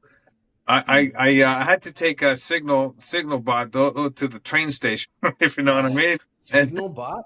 Signal's got a bot? I've never even used Signal like that. You're saying Signal has a bot? Wait, no, I'm sorry. It was Telegram. I apologize. Oh, Telegram. okay. Telegram bot. Yeah, Yeah, Telegram wasn't cutting it. You know when you have a chat with somebody, you get so frustrated. It's like, no, dude, I'm not doing this. dude. No, I was gonna say, since I've been playing with Perplexity, I actually really like the way it talks. I don't know why. Something about it seems like way more like human-like, a little more personable. But I was appreciating it because I don't know, OpenAI can just be a little too intellectual sometimes, and it kind of is frustrating. I'm like, bro, just talk to me normal. Speak English, Doc. Like, I can't Right. understand you. Yeah. And it's not even that I don't understand. It's just like, bro, it's all these words. I don't even need all that. Just get to the point, you know? It's way too wordy. It's way too wordy. So I heard this one guy talk about a prompt where it just says, put all the relevant information at the beginning of the conversation, especially with ChatGPT, because it sort of starts getting warmed up. It tells you a bunch of things. At some point, it'll give you the actual information, and then it will like do like kind of like a more information that you don't really need. Perplexity is like the opposite, because by the end of Perplexity, I'm always like, just when you read by the end, I'm like, oh, it just hits me in the last paragraph or some shit where I'm impressed. I'm like, it just resonates, dude. And it's strange how an AI can evoke emotion like that, honestly. You can set up how it's gonna talk to you. It's just a setting. But I won't. I'm so upset that I lost my shit. I'm not customizing anything out of like, I'm just gonna lose it anyway. You're gonna take it away anyway. That's how I feel. Dude, I lost data on my computer for like maybe like a year's worth or something like that. Dude, I'm like, it's like, okay, so what got me through this last week is like the fact that I've done so much more in a couple since I lost my computer with an old Mac. It's like, you know what I mean? It's like, do I really need that stuff? I'm a kind of a pack rat. I have stuff from like 10, 15 years ago I don't never use, you know? So do I need it? If a client comes back and says, hey, I need some changes, I'm like, maybe I'll fire myself. I don't want to say it, but like I might end up getting new clients. I have a client who dude, he does legal stuff. He gets money for his clients. Like he says, yeah, I just saved my clients $50 million. Like he's a good friend of mine.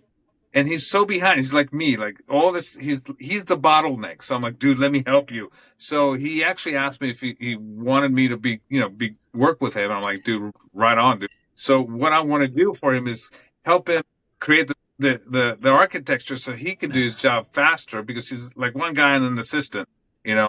So it's kind of fascinating. That's a nice use case and opportunity there, just because you can see what the high income but high volume sort of process looks like. Because I'm sure there's this isn't like a churn and burn sort of value where it's just based on volume. There's white glove service involved. This kind of needs like a delicate thought process behind implementing the automation and AI into that system. But like you said, that bottleneck. Yeah, because he told me, he's like, I got all these GPTs and I use this I use the different ones I've created. And then he's basically cut and pasting, things back and forth. I'm like, oh my God, dude, we can fix that so hardcore by creating, here's what happens. Like people found GPT and now they're like stuck on ChatGPT. Like most people are. They're still chatting away, like asking questions. I'm like, my God, I never want to ask a question that doesn't have that doesn't result in like me building some shit. You know what I mean? Like if it's navel gazing for hours, oh, my feelings and this and that. And I never want to do that. I'm like, dude, just show me how to do this. Show me how talk to me about tunneling. What is tunneling? Like I'm having those kinds of conversations now, it's pretty fun. So the amount of DMs that I've gotten, dude, where it's people like, can you teach me? And I'm like, or can I pay you to do certain? And I'm just like, I almost want to relay to you guys and be like, why don't we just make our own little think tank to where we can help people if they really are that serious about it? Because then we all have such different, unique skills. Like obviously Roberto can mastermind everything. I can create anything. I can reverse engineer anything. Costas can design anything. Chris is the most personable and knows everything about SEO. I'm just like, we all have our own unique skills that I feel like whether it's taking inventions or apps and shit and then executing them and then just being a team and putting it all together.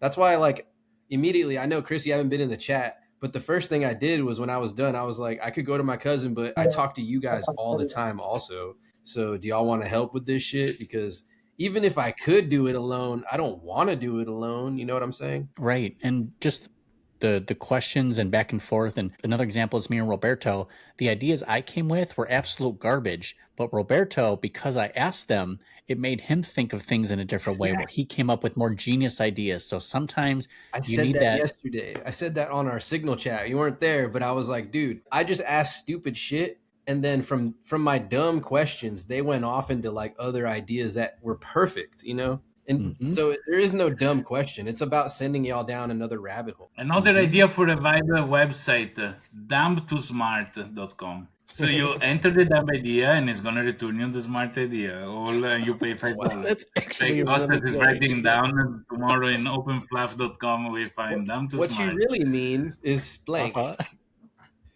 Wow. You know what? I had a friend actually was working with me until he became business partner. Then the capacity he had to sit down in a conversation and transform whatever, come out in a very disorderly manner from somebody's mouth in a very clear manner to present a project. The guy was golden for this thing. Amazing. Sorry. Go ahead, Joe. No, I was just gonna say, can you imagine? Like the dumb idea is, I'm trying to get rid of this person.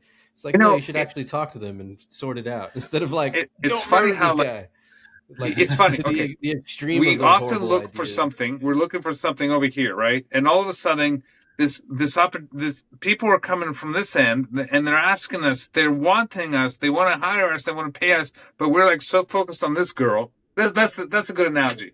You're like focused on this girl that doesn't like you, but you got this girl who's like in love with you. Yeah, and we ignore it because we're so focused on the one thing that we're like, this is how it's supposed to be. This is how it was done. And we get stuck in these paradigms.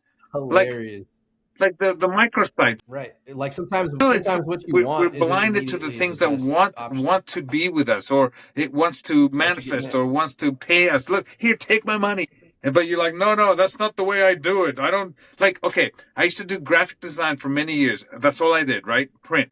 And people kept bugging me about websites. And I'm like, no, I'm not a web guy. I'm a designer. I was very like highfalutin, right? I didn't do drop shadows. I didn't do, bevels. And that was a thing back in the, But then finally I got so tired. I'm like, fine, I do websites. I took the money and then built the website. I learned how to build a website by just saying yes and taking the money, and then ended up making money doing website. But I had to like get off my high horse, like I'm a designer. And so we do this all the time. Like we're still doing it. And people are like, no, man, teach Joe, you're a teacher. You're these things that we don't see ourselves as certain things, but people are like, no. I mean, I don't, because all I do is ask questions. How am I going to teach you to use my brain? This is basically how it feels when you. But ask Joe, questions. you might be the perfect person because you ask questions. I think that's the perfect place to be in life. You're like a student. You're not. I hit the professor who knows everything, and you can't talk to them. And this other person like, dude, I'm just a freaking dummy. I learned so much. Literally today, I'm like, I don't know how the heck I'm understanding these concepts, web development, these things that I've never cared for in my life. And in 1 month, I'm like, dude, this is the most fascinating shit I've ever done in my life. And my brain's like, yes, give me more. Give me more of this. Forget design. Give me more of this tunneling and this. And Roberto's like, I have more kids now. Shit. No, and the joke will be, and wait till you try pussy and you see how much more you want of it. But there is the equivalent in IT. Really, there is so much more that will get you super excited and want to get more into it. Like in peer-to-peer networks, for example, that's a fantastic planet that when you don't understand it until you understand it. Consider, I had employees, amazing developers coming and working for me for a blockchain project. After 6 months working with me, they were coming to me and says, Roberto, I got it now. Like it's a click moment that you enter a completely different planet. You got to be excited to understand. I feel you. You need to click in your brain to get, and it is incredibly strange how our brain configure things in a certain way, and we tend to see things in the way. And until you manage to shift outside. I had this when coding started to be linear coding. So line of code, they're executed consequentially. You can go to another line, but subroutines, but it was one piece of things. Until object-oriented coding came out, means that you have different items with their own code inside. There is a button, and the button has its own code to what it does when you press it, but the event comes from outside. It's not a linear set of instructions. That thing was so mind-shifting compared to coding in a linear manner, right? To code in a way that there are independent small applications that interact because they are object-oriented. And this shift is nothing compared to coding for a decentralized system that has a complete different mindset. And then integrating decentralization with AI, I mean, like his a universe of incredible things that when you want to just live into the research world, because making finished product become Joe, boring like compared to you losing discovering your. new things that This you is can what's do. cool. I lost my computer a couple of weeks ago, and it was like literally the best thing that's ever happened to me. Like, it sounds strange, and it took me a while to figure that out because. And then you, Joe, you lost your AI, your GPT. Hey, maybe you didn't need that stuff. Maybe that's what it took for you to shift to get you into this other place, and all of a sudden you're going viral on this other thing that's got nothing to do with GPT. Do you know what I'm saying? I mean, sort of. No, I definitely get it, because universe is weird like that, right? Like you're feeling down about one thing. Like my internal world was crumbling, but externally everything was blowing the fuck up at the same time. It's super give and take. But the other thing was, I think it's because I always assume that I know less than everybody else, no matter what I'm doing. So I don't want to say that's why I'm not confident in what I do, but that's why I don't take these tasks that I probably could, or beneficial jobs or whatever, because I just assume that I don't know shit I all feel the the time. same Like way. somebody else can do it better But than then me all the I time. I double think like down harder because I assume I'm a dummy. So I got to learn this shit because I'm not that smart. I don't have any degrees. I dropped out of college. Those things. That's the kind of narrative I have in my head. I'm like, all I have is like my curiosity and my excitement to like, and that has taken me Nothing so to far in do. life. Being curious, being enthusiastic, being just willing to be like, yeah, I'll try that. Sure. Literally one day, like during COVID, I rolled out of bed and I thought to myself, I wonder if there's any welding jobs around town. I'm on my phone like this, eyes closed. I'm looking through Indeed. I found the welding job. I applied. I got this job. So I've gone for years welding stuff up as a hobby. And all of a sudden now I'm getting paid to weld, and I did it for 3 months. It was like, but all because I was like curious, all because I was like, you know what? If the apocalypse happens, I need a backup. And that was like my weird like idea. And then I just like found a guy in town who was like, hey, it was Wayne, some old retired welder who never retired. And I did dirty jobs for him, showed up at his house once a week to teach me how to weld. And that's how it was. So, I don't know. I don't know where I went with that, but No, To answer to Joe, you should always assume that there is those that know less than you and those that know more than you, because there will be always more stupider person and a more smarter person. Then you get to the point where knows more than you AI, knows less than you the rest of the world population. And the truth is that it is, we always have something to teach, we always have something to learn. That's the beauty. I mean, I think when you are 95 years old, you still have to learn something, and you can teach a lot. I also feel like ego is like slapped me in the face so many times, right? Like if I ever assumed certain things, you get excited about shit, it doesn't pan out. So that's kind of where I learned the whole no expectations part. I don't know if But y'all can that's also relate to that. individual. I think that telling yourself a story, a fantasy, a lie about I registered a domain name. I already see myself in my private yachts because the website is gonna make so much money. Obviously, that is delusional to start with, but a little bit of maturity. But if we don't have the excitement and the very long term view for something, we'll never do anything, right? I think you always need to look like you're gonna ride for 1 mile to do the first 10 yards of distance. You can speak American, but it is the way to do things. I mean, sure enough, having some successes when you are very little give you the security, not security, confidence. Sorry, do well even when you shouldn't is incredible, right? And this is something that should be provided by parents. Like in creating an environment where you can succeed, but you need to go through difficulties. You automatically succeed because you're served the success in a silver plate. You have to struggle and succeed, and know that you succeeded in that, and then give you the base of security. I was thinking, if you drop me naked in any place in the world, beside being Terminator kind of embarrassed at the first moment to take clothes, but I can always create the classic map with all the advertisement of the places around. I just need to go to a Kinko, sit down at the computer, make a mock-up, and go around sell the advertisement, and I paid my food for the day. Meaning that something that you can do. I envy a hairdresser. Wherever you find yourself naked, get your clothes, have a scissor, and you can have a job that you can do. Like you are a therapist, masseuse, whatever it is. There are a lot of things that you need nothing and you can succeed. This is the basic security we get. You can build on top of it everything else. I feel like But that school about research. doesn't mean shit to me. You can come out of the best university. It's just a It's psychological I think way to feel it's you're talking about secure. resilience. And Like resilience is the ability to get dropped in the middle of nowhere naked and figure something out, like figure out how to eat, figure out, like you have your mind, so your mind works for you instead of like, oh my god, this happened to me. Like when you say this is happening to me, you like victim mentality. It's over. Like you're not gonna do good. It's not gonna go wrong for you. But if you're like, okay, let's see what happens. Let's see what's around. You go for a walk, you figure it out. Meet somebody. And life for me, I've always like followed that.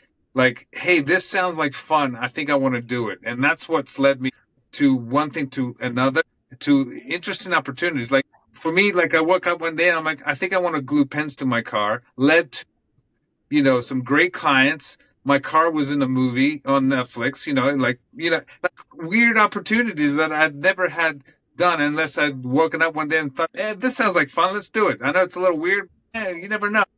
And I guarantee you something. One thing that goes successful, the car with the pens glued that go end up in Netflix. There are 1,000 other that failed. Because it's not that you do one thing is successful. Richard Branson, the guy that owned Virgin Atlantic Airlines, the British guys, Richard Branson. He has an island where he invites people to do interesting talks. If you go to the company registry in the UK, open record, you put his name. There are thousands of companies that he started. Before he has 10 that are super successful. Elon Musk is the same thing. We know 5 companies are successful, but he was trying so many, you know what I mean? It's the capacity to try, see, understand where it's failed, delete, go with something else, boom, boom, boom, boom. Statistically, you succeed. I had a friend, not so handsome. I mean, like, he wasn't ugly, but he would enter a club, go and ask each girl to be with him.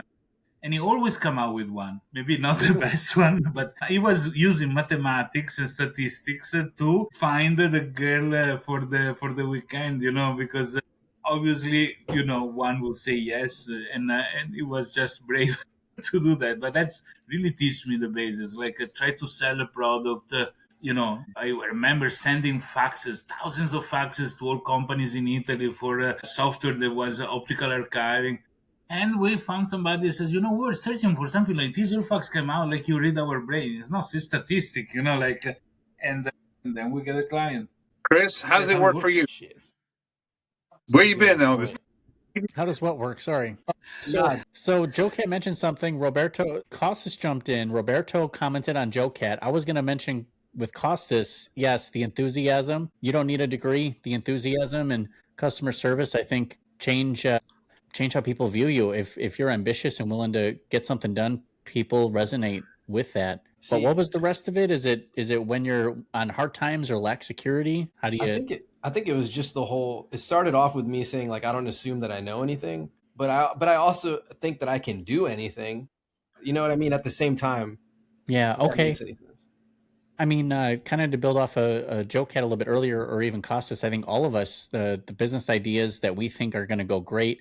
Before I started becoming a DJ, I was technically offering sound and lighting services. And this is because I was adamant about not calling myself a DJ. I was like, that's not me. I'm not going to do that. I'm providing sound and lighting services. So, and nobody knew what the hell that meant. But basically, through the failed projects of everything, someone believed in me and said, hey, you have that sound and lighting, right? If we give you a laptop, can you DJ for my friend's wedding?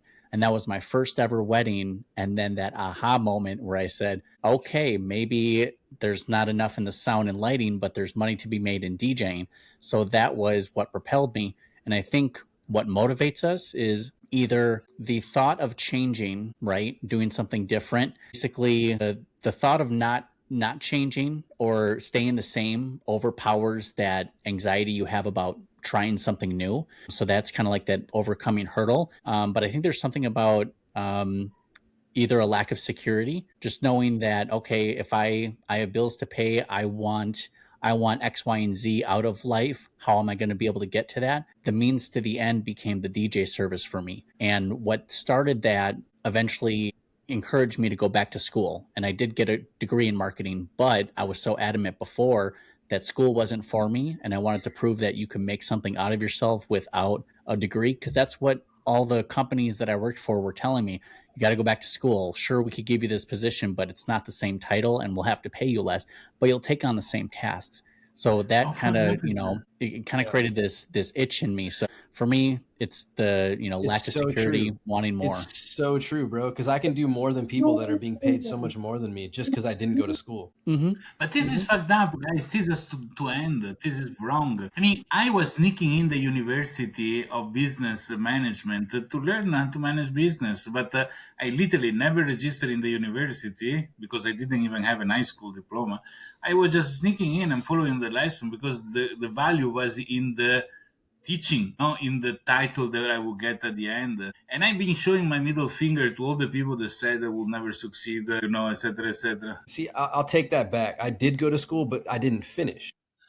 I did pay attention. I got everything I needed from it, but because I didn't finish, they treat you differently. But on that point, though, think about the fact that the more, I don't want to say prosperous, but the more advanced countries, they actually have people in power that are actually smart. Like not just placed there because of whatever nepotism, because they're friends, because somebody in power put them there. They literally are experts at something and then they earn their way just from their own knowledge. Like it's not even like that in America.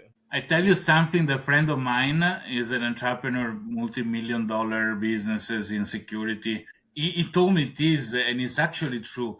Like in Italy, when you go to university, you get a title like doctor, engineer, whatever, and says, look, any company, in the pyramid of the company, you get people with no title on the bottom because they probably clean the floor or whatever. A lot of people with a title in the middle, and on the top, somebody with no title. And it's so true.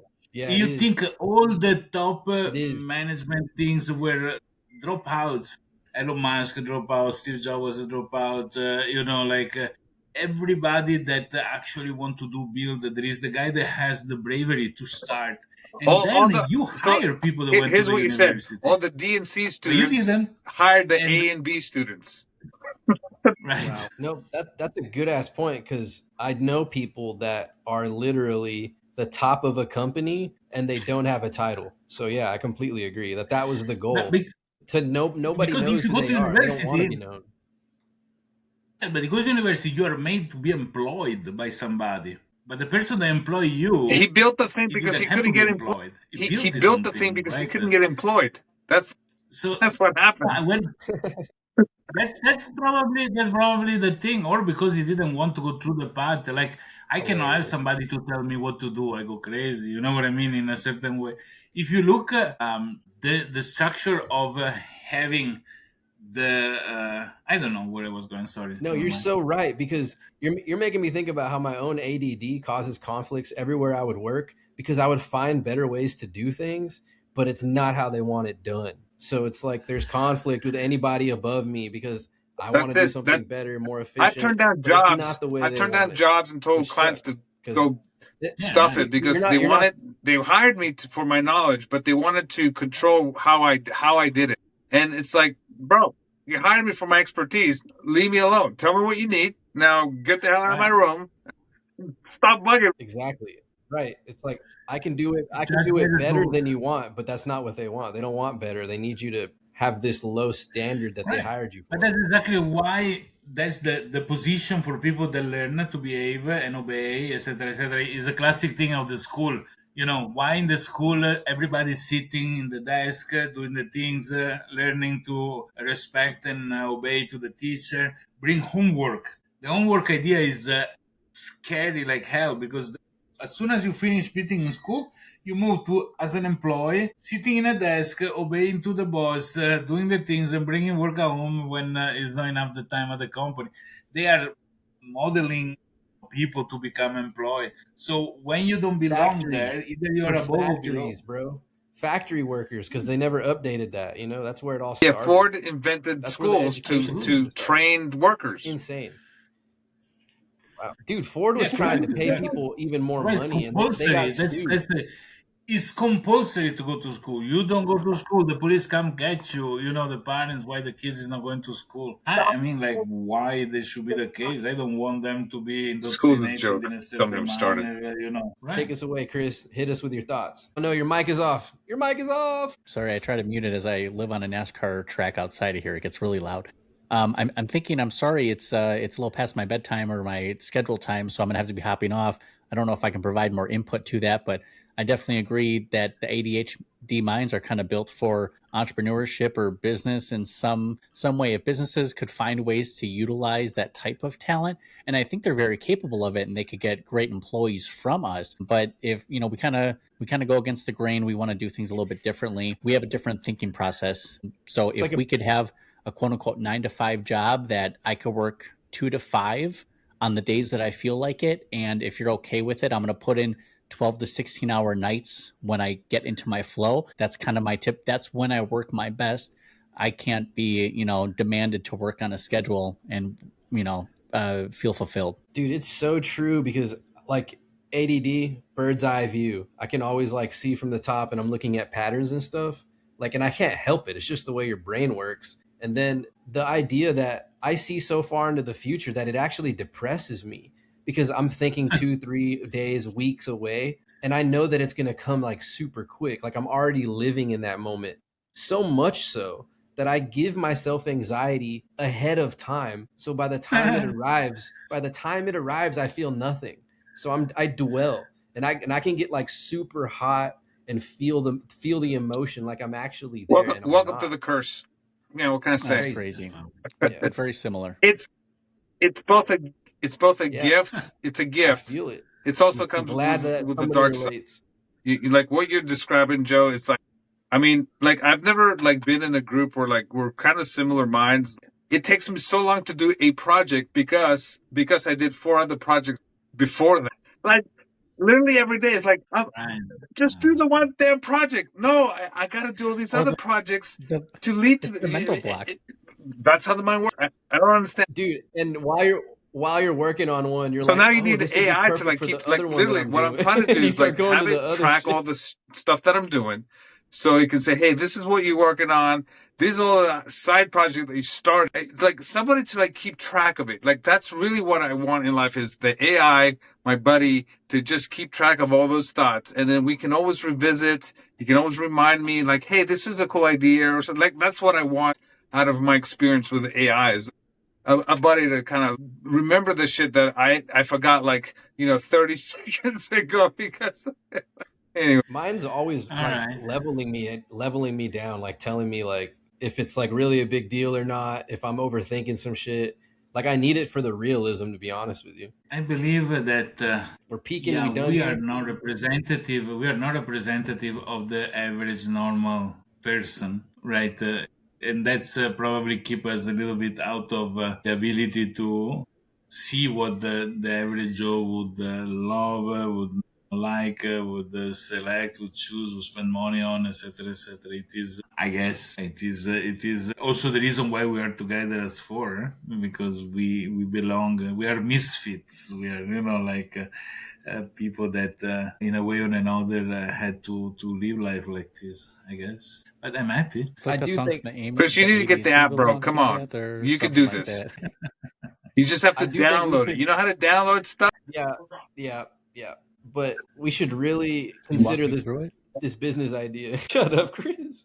But for real, we should consider. We're all wearing black. We're all wearing hats except Roberto for once. Today, for some reason, he was wearing a beanie.